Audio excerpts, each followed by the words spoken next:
নমস্কার বন্ধুরা, আশা করি সবাই খুব ভালো আছো। আমিও ভালো আছি। শকুন্তলাস ডেইলি লাইফে তোমাদেরকে স্বাগত। প্রতিদিন সকালটা আমার শুরু হয় বড় মেয়ের টিফিন বানানো। রীতিমতন সেই রকমই আজকেও আমি শুরু করে দিয়েছিলাম বড় মেয়ের টিফিনটা বানানো। দেখো তোমরা, এখন আমি লুচি ভাজছি। অ্যাকচুয়ালি আমাদের ফ্যামিলিতে একটা রিলেটিভ মারা গেছে, আমাদের ওষুধ, তাই আমাদের আগামী 15 ডেজ নিরামিষ খেতে হবে। তো সেই জন্য আমরা একটু টেস্টটাকে চেঞ্জ করার জন্য এটা ওটা বানিয়ে দিচ্ছিলাম মেয়েকে। তো আজকেও বলেছিল লুচি আর ছোলার ডাল নেবে, তাই ভোরবেলা 6টার সময় উঠেই বানানো শুরু করলাম লুচি আর ছোলার ডাল। অ্যাকচুয়ালি ওর বাস আসে 7টায় আর ও বিকেলবেলায় বাড়ি আসে, তাই টিফিনটা একটু ভালোই দিতে হয়। তো আজকে মেনু ছিল যেটা, সেটাই আমি ওকে বানিয়ে দিচ্ছিলাম। এই দেখো, 1 গামলা ফুলকো ফুলকো লুচি। চলো তোমাদেরকে এবার আমি ওর টিফিনটা রাখাই। ছোলার ডাল, লুচি আর সাথে কিছু ফ্রুটস, সেটা হলো আম আর আপেল।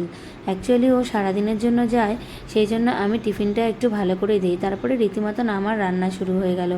যেহেতু ভেজ, কি রান্না করবো আর বুঝে উঠতে পারছিলাম না। তারপরে আমাকে স্কুলেও বেরোতে হবে। এটা হচ্ছে মিঠাইয়ের সয়াবিনের তরকারি। যে ও ঝাল খেতে পারে না, তাই ওর জন্য বরাবরই আলাদা রান্না হয়। এটা হচ্ছে আমাদের আলু পটলের তরকারি। দেখো, মশলা দিয়ে কষানো শুরু হয়ে গেছে। এবার কষানো হয়ে গেলে আমি ঝোল দিয়ে দেবো। তারপরে মিঠাইয়ের তরকারিটা অলরেডি হয়ে গেছে, ঝোল ফুটছে। তার মাঝখানে মিঠাই ঘুম থেকে উঠে গেছে, ওকে কোলে করে আমি নিয়ে যাচ্ছিলাম। এত বলছিলাম, বাবা একটু ক্যামেরার দিকে তাকাও, ও কিছুতেই তাকাচ্ছিল না, কারণ ঘুম থেকে উঠে মুডটা অফই থাকে। এই যে আমার আলু পটলের তরকারি কষানো হয়ে গেছে, মিঠাইয়ের সয়াবিনের তরকারিও রেডি। তো এবার মিঠাইয়ের তরকারিটা নামিয়ে নেব। এই দেখো, মিঠাইয়ের তরকারিটা নামিয়ে নিয়েছি। এবার আমার আলু পটলের তরকারিতে ঝোল দিয়ে দিয়েছি, টকবক করে ফুটছে। আর আমার চাটা একটু গরম করতে দিয়েছিলাম। চাটা গরম হয়ে গেলে আমি ভাত বসিয়ে দিয়েছি, কারণ আমাকে তাড়াতাড়ি স্কুলে বেরোতে হবে। আজকে থেকে এক্সাম ডিউটি। তার মাঝখানে আমি ওয়াশিং মেশিনে কাপড় চালিয়ে দিয়েছি। আমি পুরো দৌড়ে কাজ করি সকালে। এই দেখো, আলু পটলের তরকারি রেডি।